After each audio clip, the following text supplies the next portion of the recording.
And thank you for joining us. I'm Shaley Sanders. This weekend was the first opportunity to move into Tech's dorms before the fall semester begins next Monday.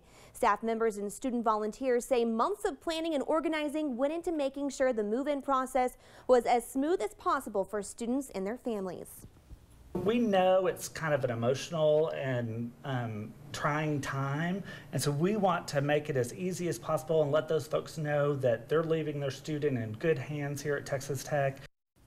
The Texas Tech staff says students started moving in around 8 o'clock this morning.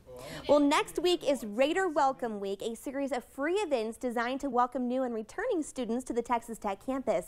Now, along with all of those fun events is an opportunity to help build a Habitat for Humanity home for a Lubbock mother of 3.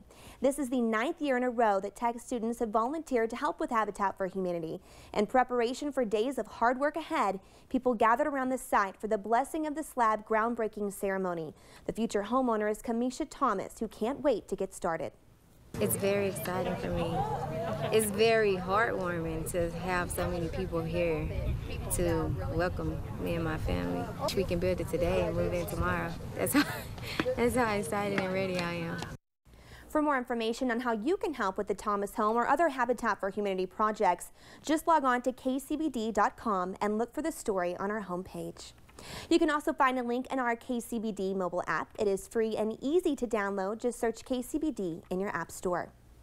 The Lubbock Dream Center helped prepare nearly 900 Lubbock students for the start of the school year by providing them with free backpacks filled with school supplies. The back-to-school bash kicked off around 8 o'clock this morning. Volunteers prayed over families as they prepared for this upcoming school year. My favorite part of today is watching the faces of the children receiving backpacks, watching their families just hug us and say how grateful they are, and seeing the little children open their backpacks like it's Christmas and they can't wait to see what's in them. Aside from the free backpacks, there were plenty of fun activities and food for the whole family. Well, it looks like we've got another hot few days ahead of us. Meteorologist Carrie Allen has the first look at our weekend weather. Okay, thanks so much, Carrie. And don't forget, you can track the weather where you live with our free KCBD mobile app. It is free and easy to download. Just search KCBD in your app store. Don't forget, we have one for news and for weather. Well, more than 1,000 people attended the funeral of a college football player who was shot and killed by a North Texas police officer answering a burglary call at a car dealership. Today's service for Christian Taylor took place at a church in Arlington. The 19-year-old was a defensive back at Angelo State University, which is part of the Texas Tech University system. Arlington Mayor Jeff Williams and Police Chief William Johnson attended today's funeral. Rookie Arlington police officer Brad Miller shot Taylor a week ago yesterday. Surveillance video shows Taylor vandalizing a parked car before driving his SUV through a showroom window. Officer Miller has since been fired.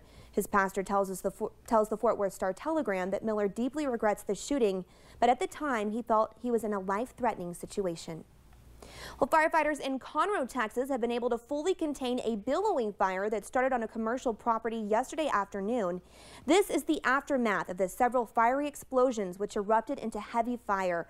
Now, luckily, all of the employees that work at this business went home for the day before the blaze sparked. One firefighter had to be transported to the local hospital with heat-related injuries, but he is now in stable condition.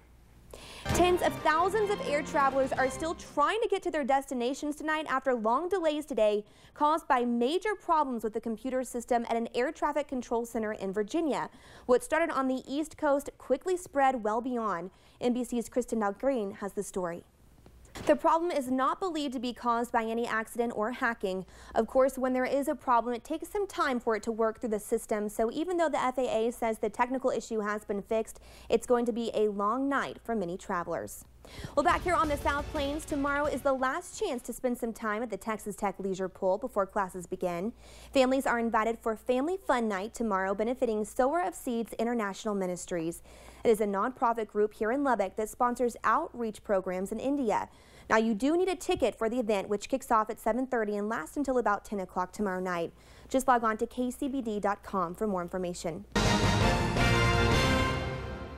3 days after a series of huge explosions tore apart an industrial area in China, there is still confusion, frustration, and a rising death toll in that city. NBC's Ian Williams has the story. In other world news, at least 40 migrants died today on an overcrowded smuggling boat in the Mediterranean Sea just north of Libya. Some 320 others on the same boat were rescued by the Italian Navy. The migrants who died were apparently killed by fuel fumes. Migrants by the tens of thousands have been braving the dangerous journey across the Mediterranean, hoping to reach Europe and be granted asylum. They are fleeing war, persecution, and poverty in the Middle East, Africa, and Asia. A mass burial ground has been discovered in eastern Pennsylvania. A pedestrian walking along a highway construction project spotted a jawbone and alerted the work crew. About 10 bone fragments could be seen in the dirt along Route 61. Authorities believe the human remains belong to possible victims of the Spanish influenza virus that plagued the area in the early 1900s. The coroner's office says those who died from the virus were buried at this location in what is known as Potter's Field. Some 1,500 deaths were reported in that area at that time. Well, Carrie is watching our weather for us. You will have your complete first alert forecast coming up next. All right, and Shaley, I've actually been following on Twitter. The Lady Raider, or the Red Raider soccer team, is actually in Denver tonight. The third year in a row they are playing Colorado. They actually won tonight. Well, 4-1 was the final score again. That's the third year in a row that they have beat Colorado. They're at home. Really big shout out to Janine Becky. She was one of the players that was on that Pan American team. She scored 3 goals in tonight's game. Oh, that's great. Huge win. Good way to start off the season for the soccer team. All right, sounds good. Stay with us. We'll be right back. Carrie is back with a final look at our first alert forecast. Carrie? Looks like we'll have another hot day tomorrow. Just a slight chance of storms, a pop-up storm or two.